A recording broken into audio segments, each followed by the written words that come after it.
ఏ శుభకార్యానికైనా శుభారంభం. ఇప్పుడు శ్రీదేవి గారు, రేఖ గారు వీళ్ళతో ఎలా ఉంటది మీ బాండింగ్? ఎందుకంటే తెలుగు నుంచి శ్రీదేవి వెళ్ళారు గారు కాబట్టి. అస్సలు తెలియదు నాకు, బాంబేలోనే ఉంటున్నారు కదా. ఎంత కూడా తెలియదు నాకు. ఆ, మళ్ళీ శ్రీదేవి గారి హస్బెండ్ నాకు బాగా తెలుసు, బోనీ కపూర్ గారు. బోనీ కపూర్ గారి వాళ్ళ నాన్నగారు he used to treat me like a daughter. Okay. అదే నేను నిన్న మొన్న ఎవరికో చెప్తున్నాను, ఇట్స్ వెరీ స్ట్రేంజ్. ఈ పంజాబీ వాడు ఉన్నారు చూసారా, వాళ్ళకి కొంతమందికి చాలా చెడ్డ పేర్లు కూడా ఉంటాయి, కానీ all these Punjabi men were so supportive. నా డైరెక్టర్ కూడా లేక్ టర్న్ కూడా పంజాబీ ఆయన, సురేంద్ర కపూర్ అంటే బోనీ కపూర్ వాళ్ళ ఫాదర్. మా ఆయన కూడా బయట ఎక్కడ కనిపిస్తే ఇంటికి రండి రా, ఇద్దరు కలిసి రండి, మా ఇద్దరం మా 2 పెక్కలు వేద్దాం, వీళ్ళిద్దరు మాట్లాడుకుంటారు, ఇంటికి రండి మీరు, అంత ఎఫెక్షనేట్గా. అంతకుముందు బాగా కొత్తలో వెళ్ళినప్పుడు వాళ్ళ ఇంట్లో చాలా వెళ్ళేవాళ్ళం మేము. అప్పుడు శ్రీదేవి గారు ఉన్నప్పుడు లేదు, ఆ తర్వాత వెళ్ళలేదు. ఓకే. ఎందుకంటే దూరం కూడా అయ్యింది, బొంబాయి పరిస్థితులు మారాయి. బోనీ ఫస్ట్ మ్యారేజ్ కూడా నేను వెళ్ళాను. ఓకే.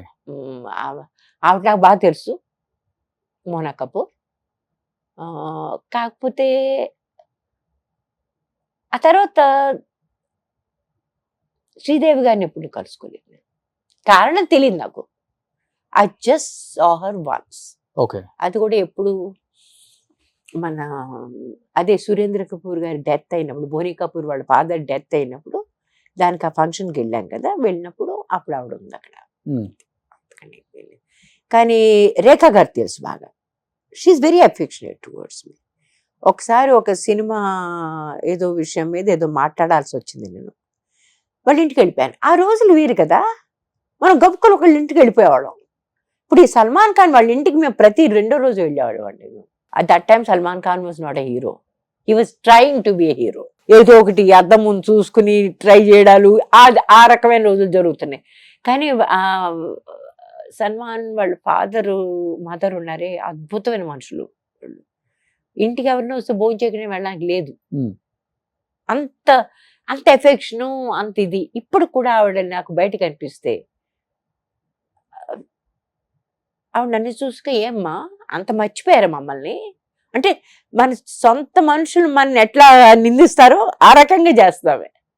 Very affectionate lady. ఆ అమ్మాయి అతని చెల్లెలు ఉంది అల్మీరా, చెల్లెల అక్కో, ఐ థింక్ చెల్లెలు సల్మాన్కి.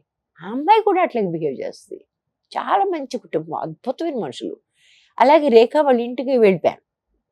వెళ్ళిపోతే ఏం గొడవ ఉండేది కాదు, ఏ వాచ్మెన్ మన ఆపేవాడు కాదు, ఏం గొడవలు ఉండేవి కాదు. లోపలికి వెళ్ళిపోయాను తిన్నగా. ఆమె ఇంట్లో లేదు. ఇంట్లో లేకపోతే పుష్పవల్లి గారు ఉన్నారు, ఆమెను కూడా కలిశాను నేను. పుష్పవల్లి గారు, అవును కదా నువ్వు తెలుగు అమ్మాయి కదమ్మా, నువ్వు ఇంటికి వచ్చేసావు, ఎంత చక్కగా మురిసిపోయావా. అదేంటో చామదుంపల కూర ఏదో ఉండారండి ఆ ఇంట్లో. ఆవిడ ఏదో టిపికల్ మన ఆంధ్ర పులుసు, పులుసు అనమాట అది. దాంతో ఆవిడ అన్నం పెట్టేసింది నాకు. ఆ పెద్ద వయసు మన తల్లి లాంటి వాళ్ళు మనకు అన్నం పెడతంటే మనం కాదని అనగలమా? చచ్చినట్టు ఆ టైం 6:30 అన్నం తినేసి ఇంటికి వెళ్ళాను. ఆ తర్వాత నన్ను ఏ విషయం ఏంటి కలుసుకోవడానికని రేఖ మా ఇంటికి వచ్చింది. వచ్చేసరికి మా క్లాస్మేట్స్ అంతా ఫిల్మ్ ఇన్స్టిట్యూట్ వాళ్ళు కదా, యంగ్స్టర్స్ కదా, వీళ్ళంతా నోరు తెరుచుకుని అలా ఉండిపోయారు అనమాట. ఎందుకంటే Rekha by the time she was a big heroine. తను వచ్చి పైగా అక్కడ ఇవాళే మేము రెడ్ కార్పెట్ వేసి కేన్ ఫర్నిచర్ కొనుక్కున్నాం కొత్తగా. అంత స్పిక్ అండ్ స్పాన్ చాలా బాగుందనమాట. దానిలో వచ్చి అక్కడే కూర్చుందామే. ఆ పొద్దున్నే వాళ్ళు వెక్కిరించి అన్నారు, బస్ all we need is 1 person like Rekha to sit there అన్నాడు. ఆ అమ్మాయి వచ్చేసరికి అక్కడే కూర్చున్నారు. చూసి మిగిలిన వాళ్ళంతా నోరు అలా తెరుచుకుని ఉండిపోయే, రేఖ మన ఇంటికి రావడం ఏమిటి. But she was like that. Okay. She came and she found out the problem. Telugu బాగా మాట్లాడతారా?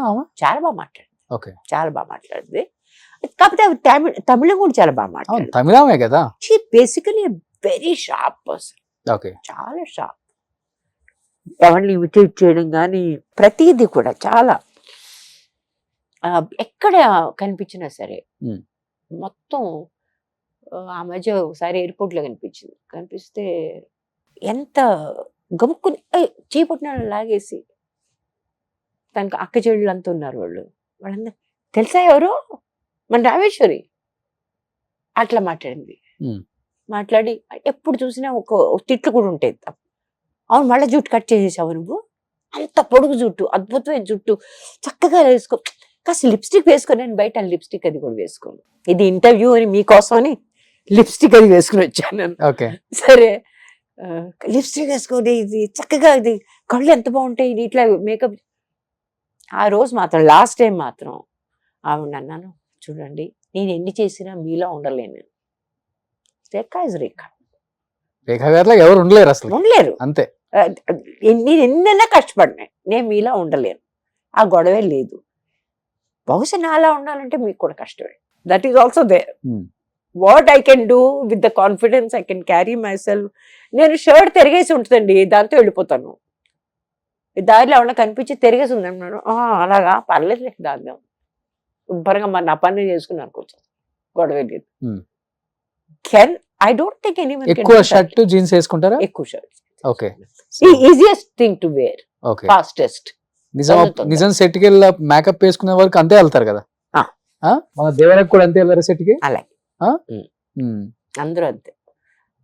కొంతమంది అయితే అది they come it comes is shock. ఎందుకంటే ఈ వయసులో కూడా ఈ బట్టలు వేసుకుంటుందా ఈవిడనే ఒక కొంతమందికి అలవాటు ఉండదు కదా. బట్ నేను ఇంకెవరి కోసం బతకట్లేదు కదా, నేను నా కోసం బతుకుతున్నా. బాంబేలో అంతే ఉంటది కదా. బాంబేలో అట్లా ఉంటారో లేదు కూడా నాకు తెలియదు. నేను ఎవరు ఎట్లా చేస్తున్నారు నేను చేయటం లేదు. That is the way I am.